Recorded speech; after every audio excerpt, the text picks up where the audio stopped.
Sergeant and Mrs. Smith, you're going to love this house. Is that a tub in the kitchen?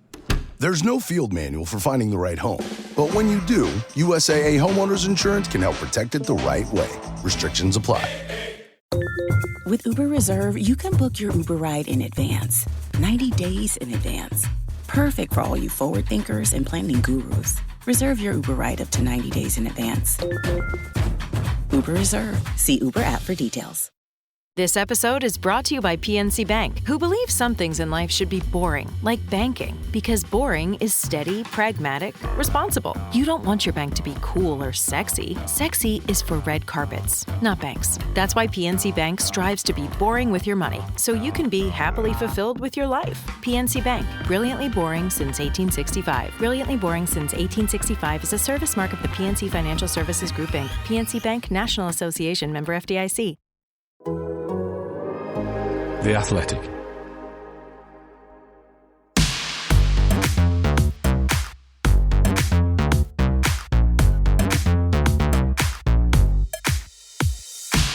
Hello and welcome to Aramco F1 Focus, the podcast that aims to get you thinking about Grand Prix racing that little bit differently. I'm Tim Silvey, and as always, I'm joined by my marvellous friends, Mr. Statastic Sean Virtual Statman Kelly and Captain Accelerator racing driver and broadcaster Alex Brundle. Alex, my terrible puns aside, how's it all going? Oh, it's great. I've been hanging out with my mates, Sergeant Steering Wheel and Bobby Brake Pedal, the British Grand Prix, and getting ready for the Hungarian edition coming up this weekend. Excellent. And Sean, what about you? All good in your world?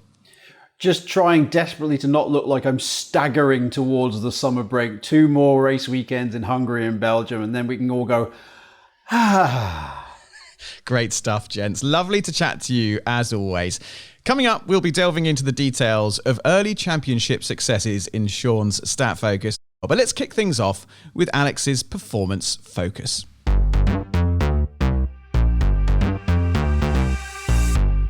Right then, Alex, let's get cracking. Now, a lot of people might assume that when we're talking about Formula One driver performance, we're talking about the nuts and bolts of actually piloting the car.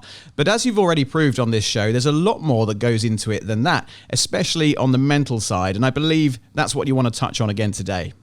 I think it's really important to consider the mindset of the nuts behind the wheel, frankly. And that's such a huge part. Formula One, motorsport in general, is a confidence sport, confidence-driven sport.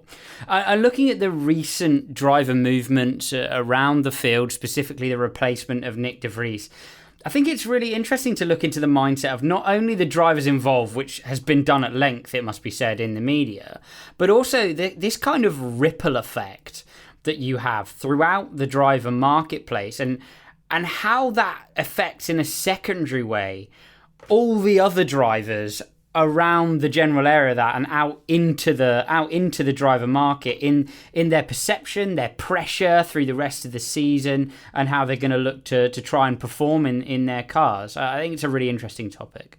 Well, let's get straight into it then and kick this off with how the decisions of Red Bull Racing can potentially impact its own drivers' psychology.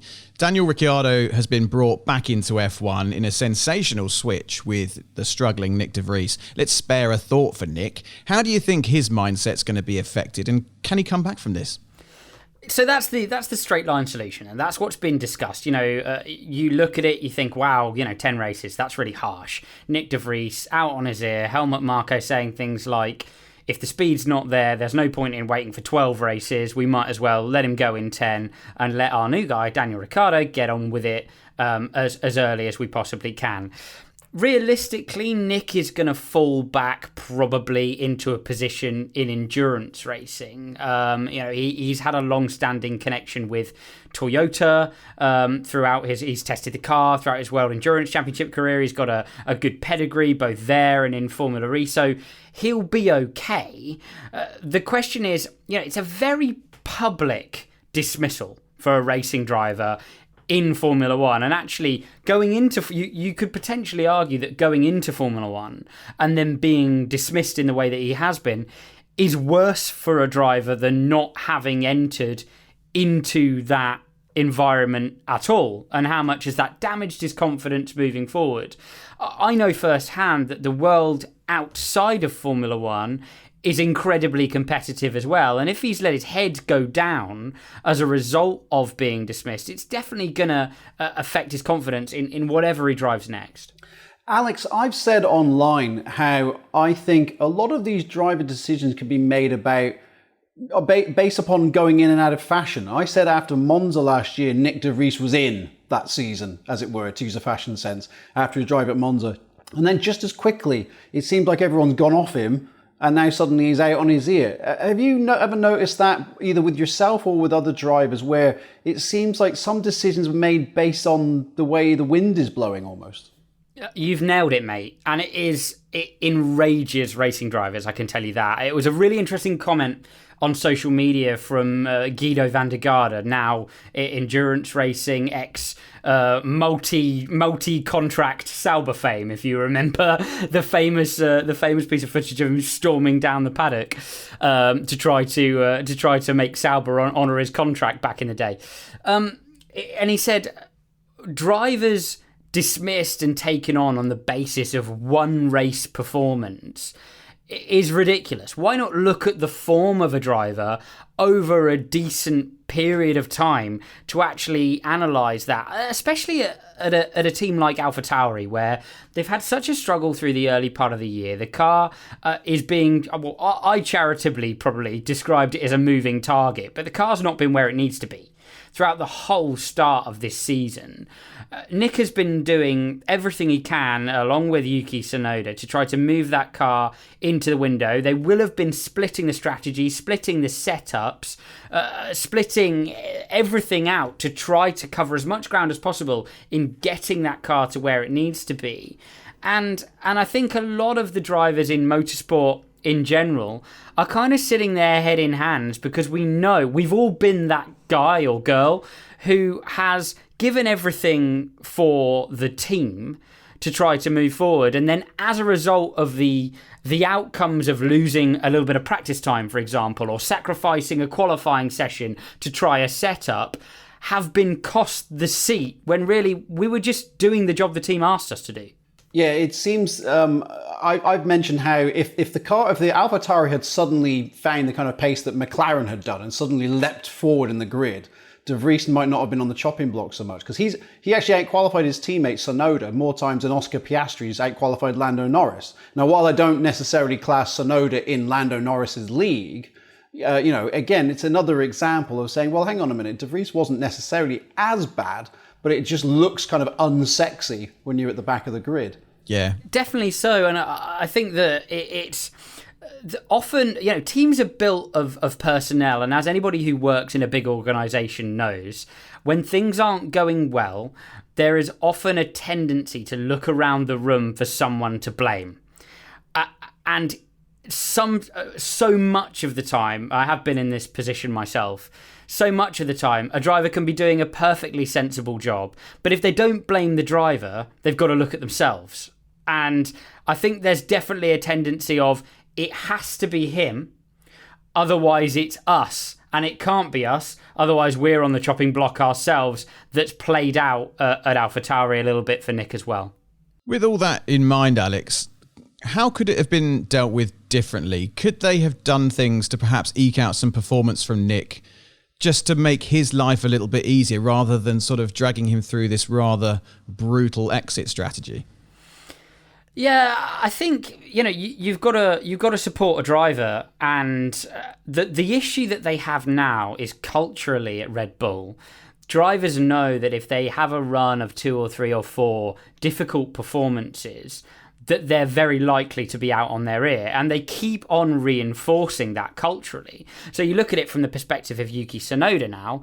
He now can chart the progress of De Vries and look back at that and say, if the next few races, for me, go as badly as those few races have for Nick, then it logically follows that I too will be replaced mid-season.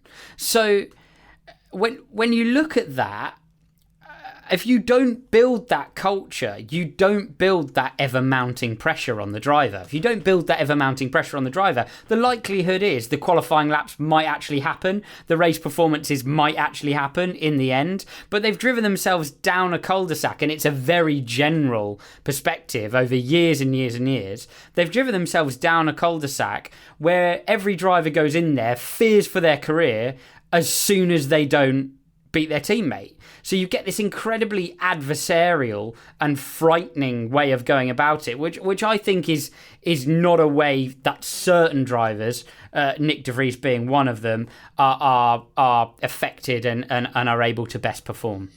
Yeah, it would be very interesting to see, if Tsunoda did have that bad run, how it would track alongside the past that we've seen with Nick. It would be fascinating. But what about Danny Rick? He's back in F1, but the pressure to perform after his pretty poor showing from McLaren is going to be massive.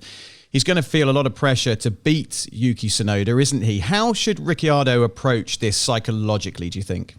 So I think tyre testing, they're saying he did these fantastic laps. Clearly, they're building support for that move, and that's entirely understandable. Everybody knows how brilliant Daniel Ricciardo is behind the wheel of a racing car, how capable he's been, and how at home he'll feel in a Red Bull, how at home he didn't feel in a McLaren. So, I have every confidence that he's an incredibly popular choice as well, and he'll do a fantastic job for them.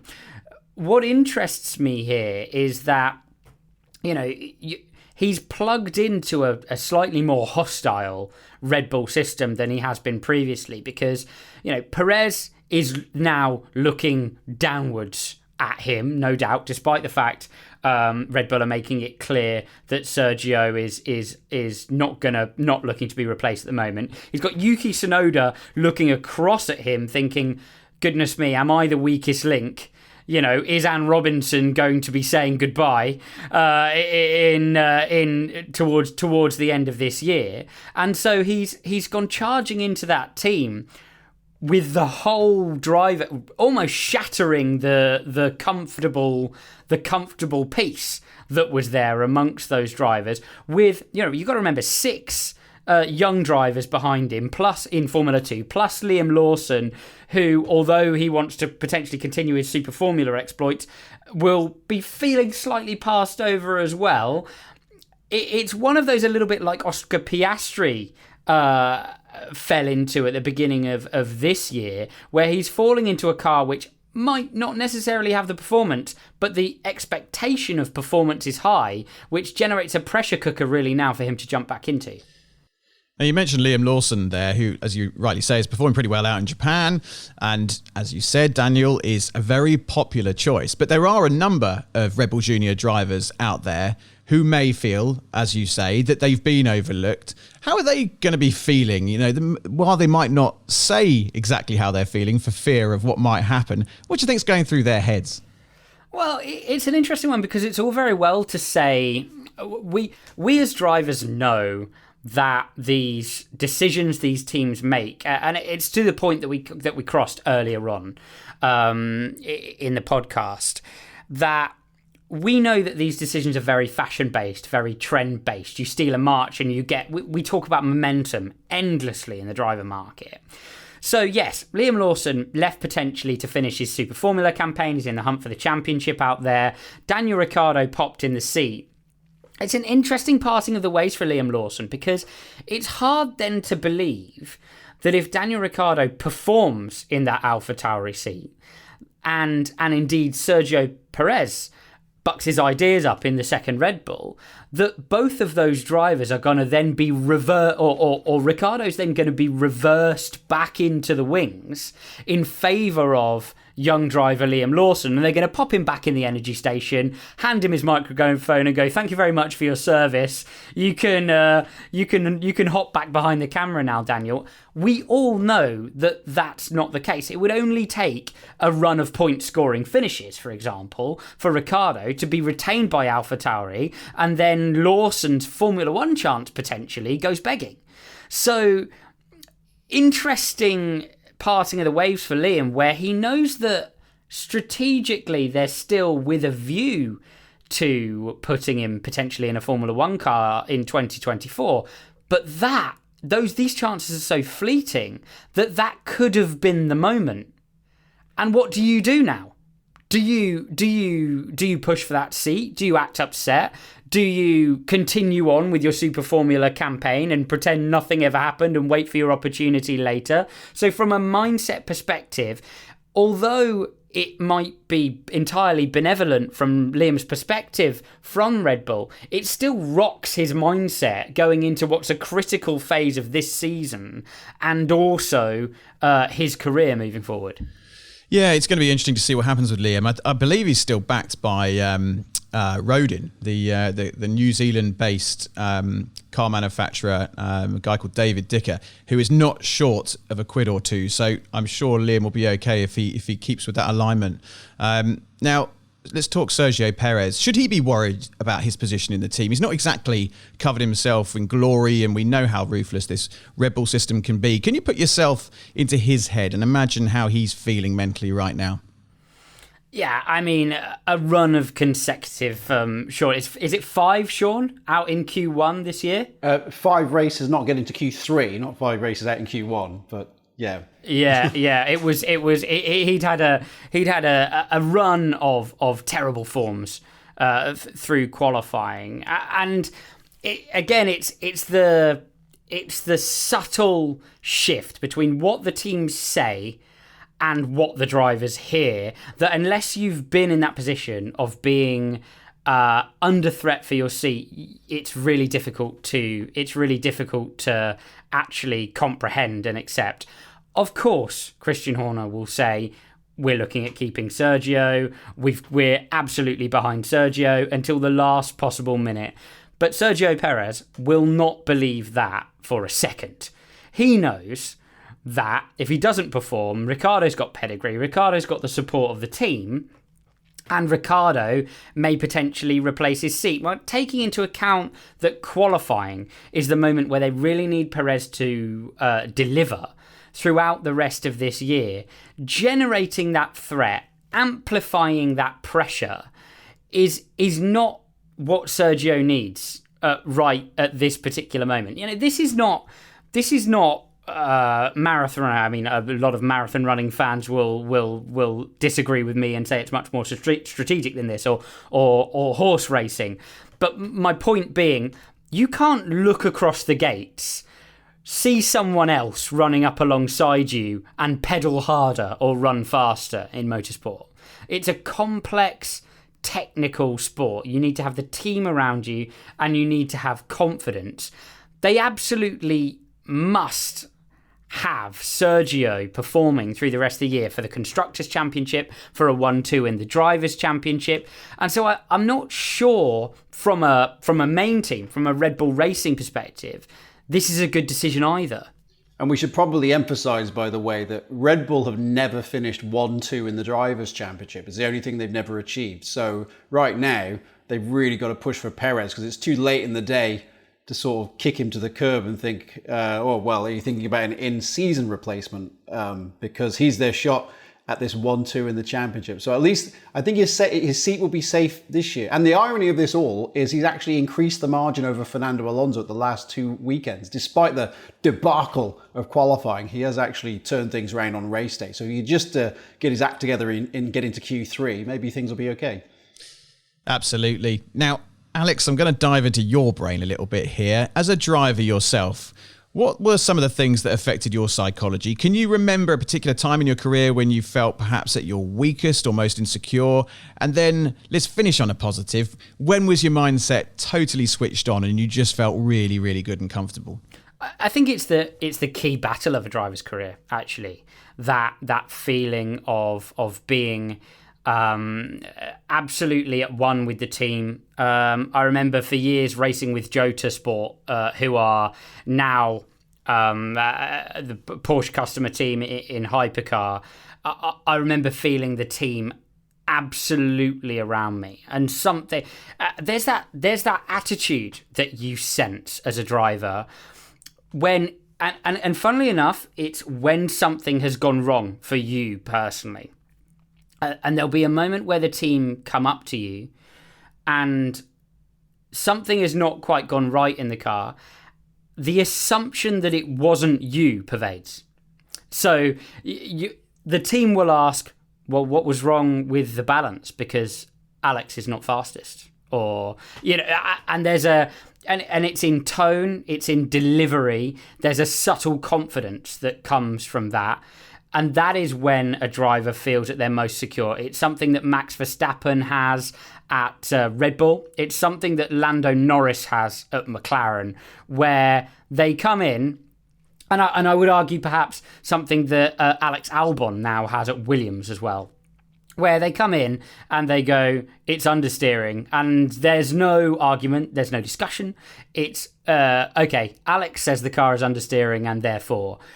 The opposite of that, and it often comes with alternative drivers being presented, the team feeling insecure in themselves and therefore needing the drivers to feel insecure in themselves as a result to prevent them putting pressure on the team, as I believe we've seen at AlphaTauri a little bit. Teams will...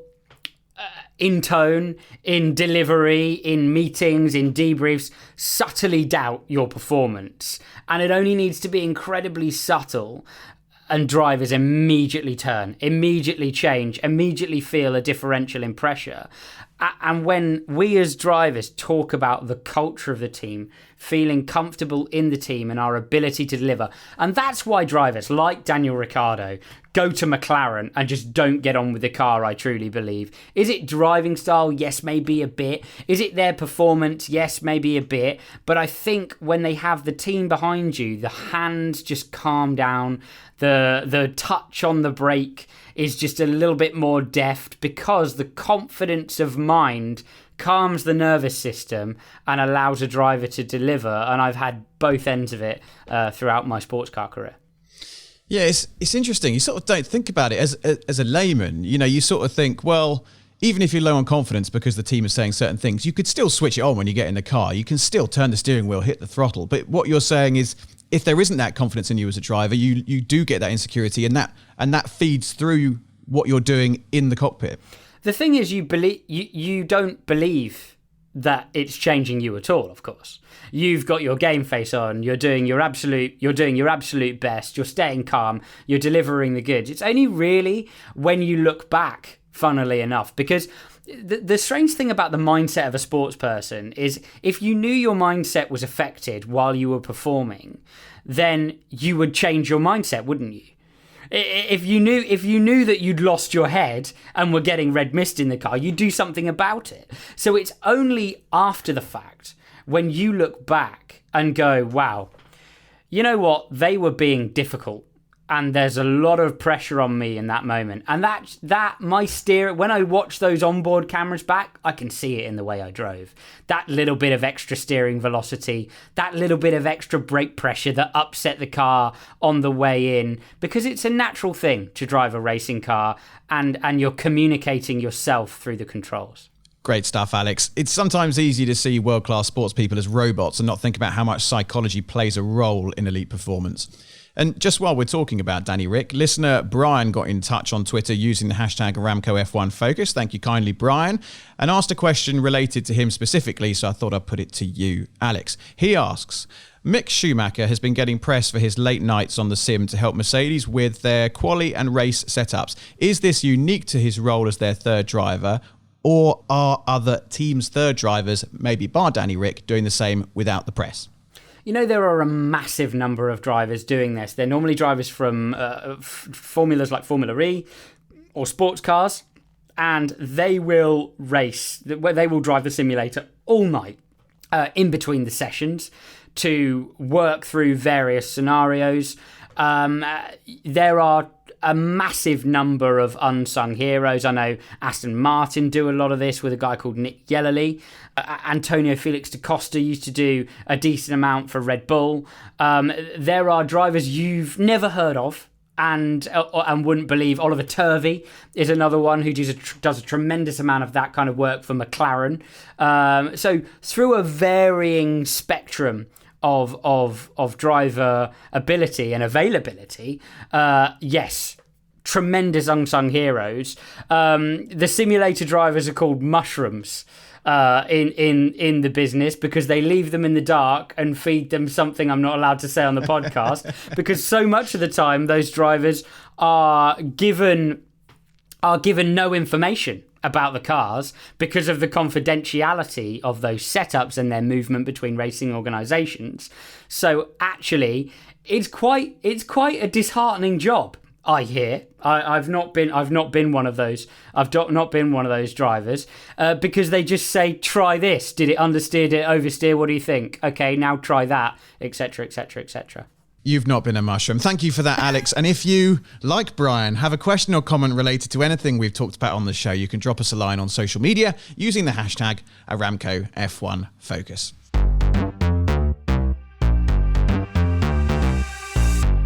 Right then, all you stat heads out there, you know who you are. It's the moment you've been waiting for. Yes, it's time to bring in your stat master and commander for the latest instalment of Sean's Stat Focus. Sean, I teased your topic earlier, but do you want to tell us what you'll be lifting the lid on today?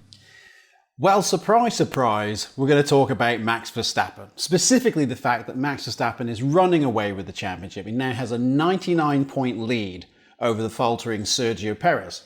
Now, Verstappen is going to Hungary trying to seek a 7th consecutive race win, as well as a record-breaking 12th consecutive win for Red Bull. That's breaking the record that has been held by McLaren since 1988.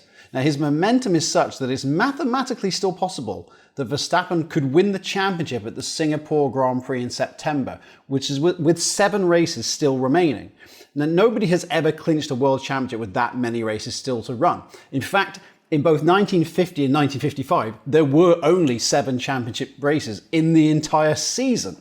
But now Max Verstappen isn't the only driver to have destroyed the competition well before the end of the season. What other examples are there of titles being won very early?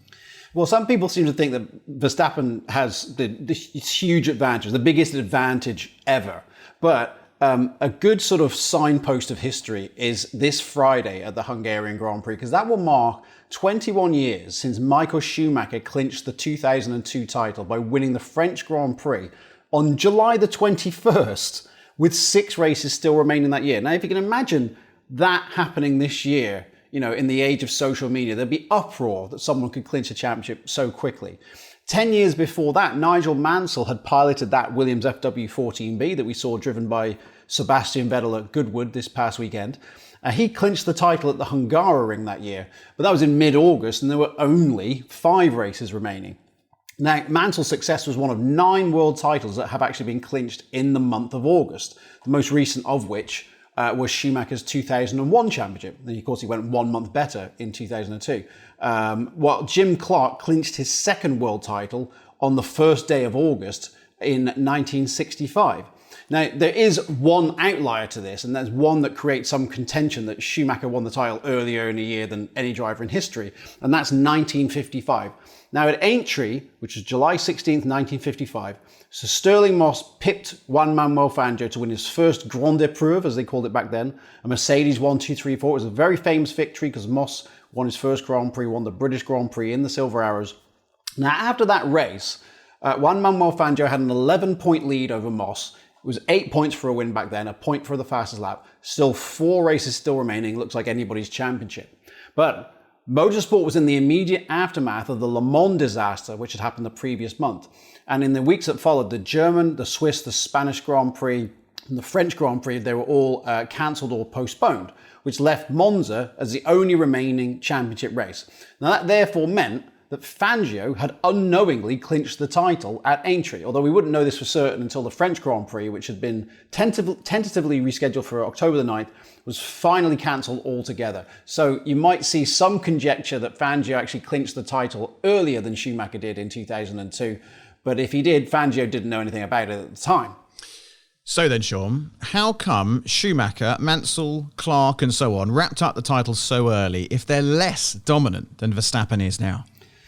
Well, Schumacher only won 11 of the 17 races in 2002. That's 64% of the available races, whereas Verstappen this year has won 80% of the races. Now, the main difference concerning the championship advantage is, of course, the points format, because between 1991 and 2002, there was 66 more points to the winner than there was the second place finisher. 10 points for a win, 6 points for second place. And that allowed both Schumacher and Mansell to clinch their titles so much earlier. Now, this had not always been the case. From the inception of the World Championship in 1950 up until the end of 1990, so the first 40 years of the championship, only a certain number of a driver's point-scoring finishes would actually count towards his championship score. So, for instance, the last year we had this policy in 1990, it was the best 11 out of the 16 results. So say, for instance, you score points in all 16 races that year, you would drop the 5 lowest scoring results. You're left with your best 11 scores. Now, that rule was created at a time when drivers would not necessarily compete in every round of the championship. Think, for instance, the fact that the Indy 500 was part of the World Championship for the first 11 seasons. And there were big flyaway events like Argentina in an era before commercial airliners had started using jet engine power. And you also had long slogs like Casablanca, the Moroccan Grand Prix, 1958. So it also meant that drivers were incentivized to go for performance in races rather than just clocking up the points. The flaw in the format was exposed in that famous 1988 season, which we seem to be cross-referencing so much this year, when Ayrton Senna beat Alain Prost to win the title by 3 points, but only because of that drop scores format. Without that rule, Alain Prost would have been the champion in 1988 by 11 points. Of course, they may have driven differently if every point had counted, but Prost might have had reason to feel hard done by. In 1991, that rule was scrapped, but to continue to incentivize the need to win, the points available for victory increased from 9 points to 10 points. And that's what started these runaway title wins, when a driver could win many, many races, but never have to actually drop any scores along the way. So the way the points are structured in Formula One clearly has a big impact on whatever season it applies to, and the FIA obviously need to balance point allocations to make sure F1 isn't left on a sticky wicket, and this was true of the 2003 season. So how did things change following Schumacher's 2002 title? Well, Schumacher's 2002 title prompted the FIA to change things. There couldn't be a situation where drivers are going to be regularly clinching titles with half of the calendar year still remaining. So in 2003, the points format was altered. For the first time, points were awarded down to 8th place, as well as increasing the points for second place from 6 points to 8 points. So that therefore meant that a win was now only worth 25% more than finishing second, whereas previously it was worth 66% more than finishing second. Now, this is the reason why Schumacher had to wait until past the end of August to clinch the title in 2004. Even though that was the most dominant season of his career, he won 12, believe it or not, 12 of the first 13 races. That's an even better run than Verstappen is on right now. It was eventually decreed that the point system had swung too far in the direction of consistency over wins. And especially with the increasing reliability at the front, you were unlikely to pick up points from cars breaking down so much compared to the 80s and the 90s. Points were awarded from down to 10th place from 2010 onwards, with the winner now receiving 39% more points than second place. So it's kind of in the middle there. That's the format that we use today, but for the reintroduction of the fastest lap bonus in 2019, after it was abolished 60 years previously. And of course, we've had the introduction of the sprint format from 2021 and a few tweaks along the way. Now it's 8 points for a win there as well. Do you think, Sean, that the point system has changed enough to reflect the different eras of Formula One and reward teams and drivers for the real challenge, the real world challenges of each of those different areas? Because, when you look at actually, there have been a few changes through the years, but there's been relative stability through eras. And I do wonder, getting a car to the end of the race in the 50s was a big deal, whereas now you're dealing with incremental. Do you think it should have changed more throughout the years? Well, I remember having this conversation before I worked in Formula One, back at the start of the 21st century. Are there points down to 6th place? Is it really enough? But back then we didn't have the Parc Fermé regulations. We didn't have, not after qualifying, and we didn't have the, one power unit has to last a third of a season sort of thing. We had much more unreliability because the teams were much more willing to take risks, much more willing, they would change the car overnight and so on and so on. From 2003 onwards, once we had Parc Fermé rules after qualifying, we saw much more reliability in the cars. and from 2005 onwards, actually particularly from the hybrid era, 2014 onwards, we'd only had, I think it was 4 races up until the end of 2012 where every car had actually finished the race. And now we've seen it a dozen times in the hybrid era. In fact, we've had 2 races this year where everyone finished, there was no safety car, and no even yellow flags. They're that reliable. So it was inevitable that there should be points awarded for more than just 6th place, because you're not going to get the attritional races that we would have had in decades past. So if you've got the fastest car on the grid, and this has been a situation since the first race, Alfa Romeo finished 1, 2, 3 in the very first race, and people, Bob Gerrard said our race we weren't in the same race, they just began at the same time as us. So there was always a case that there was somebody who was quickest, but you were always hoping that there might be some unreliability that gets at the machinery. Well, now that's not really something you can realistically hope for. When we see one car stop on the track, it's noteworthy now. So it is good that we moved to the top 10 scoring points. But now we had this situation with how we're going to balance it with points in the sprint race as well, because of course that was never a consideration before. The idea you get points in a Saturday race and a Sunday race. At the moment, it works for the system we have now. I'm certainly glad that we don't have 10 points for a win and 6 points for second place, because we might be already thinking about next year the way Verstappen's running away with things. Well, let's go back to Max. Are there any other anomalies with regards to title clinching races that might apply to Verstappen this year? Well, the one thing I was looking at sort of somewhat distantly, and he can't do it this year, is can Verstappen clinch the title in his home race? And believe it or not, only one driver has truly done it. It was the very first championship in 1950. Giuseppe Farina clinched the title at the Italian Grand Prix at Monza. Now, of course, Mario Andretti, an Italian-born American, also clinched his title at Monza, but it was in tragic circumstances because the death of his teammate, Ronnie Peterson, the following day after he'd had a crash at the start of that race, meant that Andretti could not be caught for the World Championship. Now, Max Verstappen might have been extremely dominant this season, but even if he takes every point in the next 2 weekends in Hungary and in Belgium, he still wouldn't be able to clinch the title as soon as Zandvoort next month. And as I said, thankfully, because we don't have 10 points for a win and 6 points for second, perhaps we should be thankful that we are not in that situation. Right then, Sean, if you were the boss of the FIA and you could decide the points format, what system would you have in place? Well, I don't want to sit on the fence here and get splinters, but I would say that I don't have anything particularly. I don't think anything's particularly wrong with the points format now. It did occur to me that we might have a situation where, okay, if we're having a sprint race, should we be awarding points for everyone in that sprint race to incentivize them to actually race on a Saturday, or that sort of thing? Thankfully, everyone's continued to race. I was worried that if there was only points down to 8th, the drivers that were sort of 18th or 19th might say, just bring them into the pits and let's save our engine mileage for Sunday. Thankfully, that doesn't seem to have occurred. And as of right now, the sprint offers 8 points for a win. That's only 1/3 of a race victory, less than 1/3 of a race victory, the equivalent of a 6th place in an actual Grand Prix. So I think that's weighted quite nicely. And also, there's only 1 point difference between first and second in a sprint. So that works well compared to the Grand Prix format, which still offers the big prize.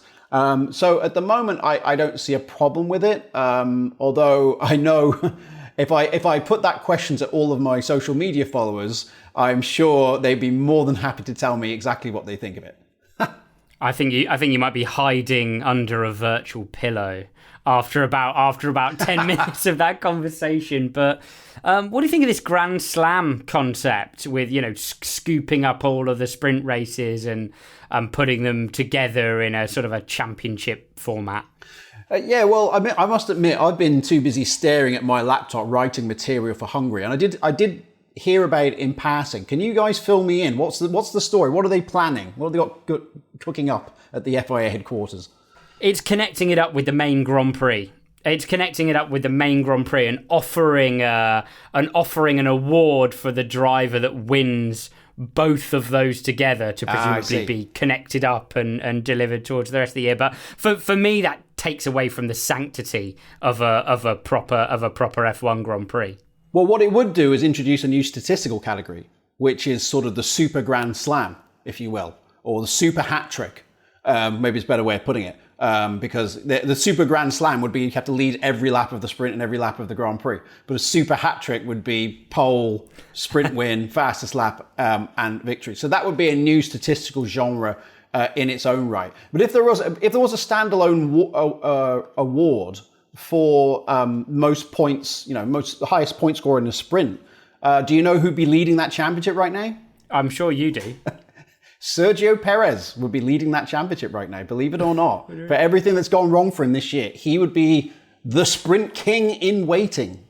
As of right now, he'd be a point clear of Max Verstappen, and Carlos Sainz would be third in that championship. So there's, that it's a minor award, but it's better than nothing. It's it'd be a bit like Formula One's equivalent of winning the Community Shield at the start of a football season. Great stuff. I think we'll leave it there, but thanks as ever, Sean. Max Verstappen has been looking increasingly Schumacher-esque this season, but he'll have to wait just a little bit longer to wrap up title number 3.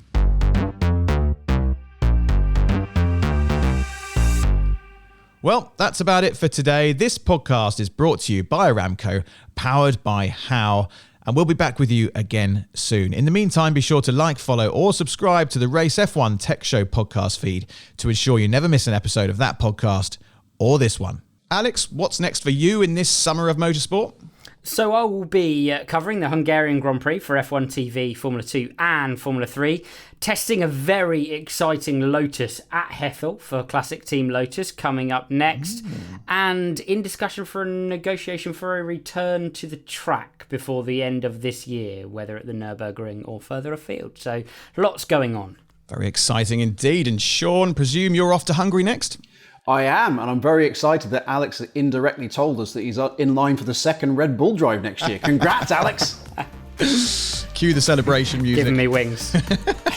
Terrific stuff. Well, thank you both as ever for joining me. Until next time, it's goodbye from Alex. Goodbye. It's goodbye from Sean. Goodbye. And goodbye from me. Goodbye.